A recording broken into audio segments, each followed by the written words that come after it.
నమస్కారం NSTV news కి స్వాగతం. నా పేరు సంధ్య. ముందుగా వార్తల్లోని ముఖ్యాంశాలు. చిత్తూరు జిల్లా బంగారుపాలెం మండలం తగ్గువారిపల్లి పంచాయతీలో విషాద ఘటన చోటు చేసుకుంది. బుజ్జమ్మ దొరై దంపతుల కుమారుడు మురుగేష్ గత సంవత్సరం గాంగ పండుగ రోజున జరిగిన ట్రాక్టర్ ప్రమాదంలో తీవ్రంగా గాయపడ్డాడు.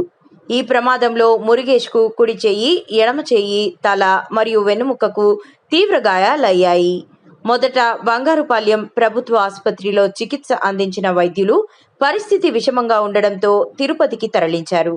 అయితే గాయాలు తీవ్రంగా ఉండడంతో మురుగేష్ కుడి చేయిని సంఖ వరకు తొలగించాల్సి వచ్చింది. ఎడమ చేయి కూడా సరిగ్గా పనిచేయకపోవడంతో ప్రస్తుతం అతను తన అవసరాలను తానే తీర్చుకోలేని దుస్థితిలో ఉన్నాడు.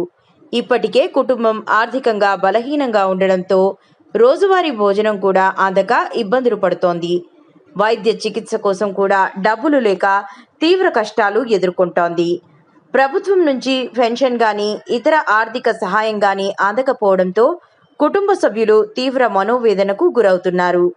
తహసీల్దార్ కార్యాలయం ద్వారా సీఎం రిలీఫ్ ఫండ్కు దరఖాస్తు చేసుకున్నప్పటికీ 6 నెలలు గడిచినా ఇప్పటి వరకు ఎలాంటి సహాయం అందలేదు. ఇలాంటి క్లిష్ట పరిస్థితుల్లో ఉన్న మురుగేష్ కుటుంబానికి ప్రభుత్వం, దాతలు వెంటనే సహాయం అందించాలని గ్రామస్తులు కోరుకుంటున్నారు.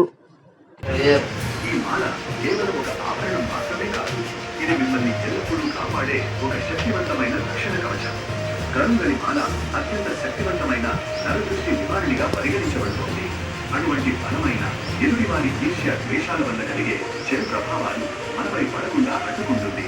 ముఖ్యంగా తరచూ దృష్టికి గురయ్యేవారు ఈ మాలను ధరించడం వల్ల వారి పనుల్లో ఆటంకాలు తొలగి విజయాన్ని సాధిస్తారు.